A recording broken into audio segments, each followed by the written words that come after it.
L'Université internationale de Rabat compte aujourd'hui plus de 3400 étudiants. C'est plus de 30% de boursiers, donc une vraie mixité sociale. C'est un campus de 27 hectares qui dispose de toutes les infrastructures sportives, extrascolaires et les bâtiments d'enseignement avec les laboratoires de recherche et les laboratoires pour les étudiants. L'UR est ce qu'on appelle un vrai campus intégré, avec non seulement les salles de cours et les laboratoires, mais également une vie. C'est-à-dire nous avons des résidences, il y a un logement sur place, il y a un service de vie étudiante, une restauration. Et pour nous, cette vie de l'étudiant, c'est 24/24, est une opportunité de formation. Un des éléments de fierté, c'est que l'Université internationale de Rabat est la première université reconnue par l'État en 2016. Il est à noter qu'elle a plus de 10 pôles de formation de qualité.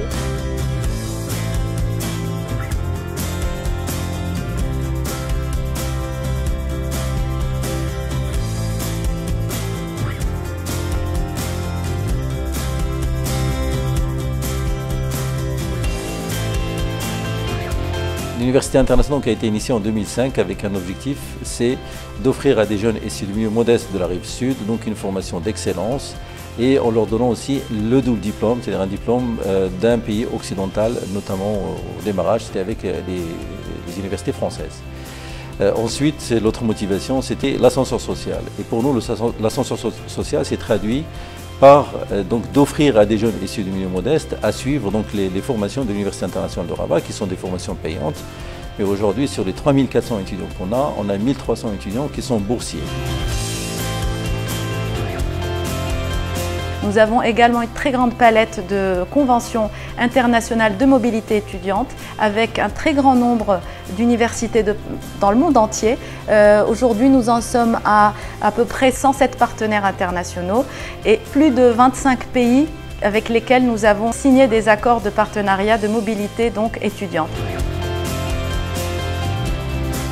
Pour réussir ce projet, il fallait mobiliser la diaspora marocaine, c'est ce qu'on a réussi à faire aujourd'hui parce qu'on a 80 chercheurs et enseignants-chercheurs permanents de l'université qui sont des Marocains qui sont rentrés de l'étranger, de grandes universités comme McGill, l'Université de Leeds, George Mason et d'autres universités, UCLA et d'autres universités prestigieuses, ainsi que des universités françaises bien sûr. On a également des collègues qui sont américains, français. Il y a aujourd'hui un vrai corps professoral dont une majorité sont issus de la diaspora. Aujourd'hui, l'Université internationale de Rabat se distingue par sa position de leader en matière de dépôt de brevets au niveau national, mais également au niveau africain. Elle a totalisé aujourd'hui plus de 240 brevets, dont une quarantaine au niveau international. Nous avons eu pour cela une reconnaissance au niveau national à travers le prix de l'innovation qui a été remis par le chef du gouvernement, mais également par le prix de l'innovation technologique qui a été octroyé l'an dernier par le ministère de l'Industrie. Nous avons également pu obtenir le prix de la compétitivité université-entreprise qui dénote de l'ouverture de l'université sur son milieu économique et industriel.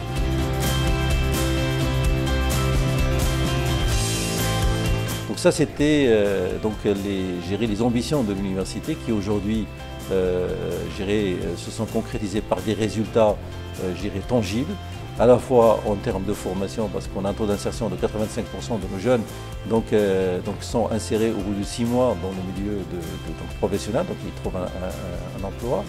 On a réussi donc à aller sur des formations de pointe et relativement, difficiles, telles que l'aéronautique ou l'aérospatiale, l'automobile, les énergies renouvelables. D'ailleurs, on a créé les premières écoles dans ces domaines-là au Maroc, dont certaines sont anglophones à 100%, et avec une double diplomation avec des universités américaines comme Georgia Tech et Mississippi State University. L'Université internationale, c'est une fierté marocaine qui se veut, dans son identité et dans son ADN, une université africaine et de rang mondial, avec et en essayant de suivre tous les standards internationaux et de se positionner au niveau africain et au niveau mondial.